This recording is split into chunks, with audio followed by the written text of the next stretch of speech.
জয় শ্রীহরি। ভক্তগণ, আবারও চলে এলো এক মহিমান্বিত দিন, আমলকি একাদশী। বিষ্ণু ভক্তদের জন্য এটি এক বিশেষ সুযোগ, পাপমোচন ও ঈশ্বরের কৃপালাভের শুভ মুহূর্ত। আজকের ভিডিওতে আমরা জানব আমলকি একাদশীর মাহাত্ম্য, উপবাসের বিধান ও পালনের শুভ সময়। আমলকি একাদশী, যা ফলদা একাদশী নামেও পরিচিত, এই দিন ভগবান বিষ্ণুর পূজা করা হয়।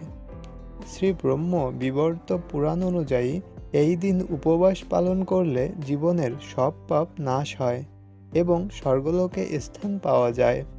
বিশেষত আমলকি বৃক্ষের পূজা করলে শ্রীহরির বিশেষ কৃপা লাভ হয়।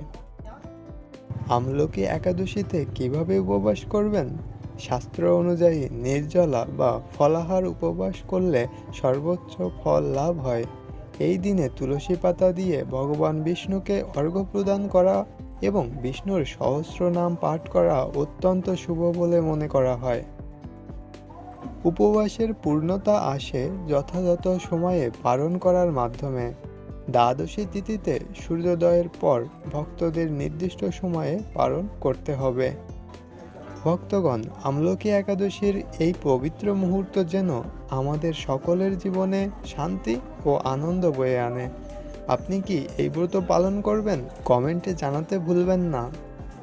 একাদশীর মাহাত্ম্য সম্পূর্ণ ভিডিওটি পেতে এখনই আই বাটনে ক্লিক করুন অথবা ডিসক্রিপশন বক্স থেকে লিঙ্কে গিয়ে দেখে নিন একাদশীর মাহাত্ম্য সম্পর্কিত ভিডিওটি। Thanks for watching.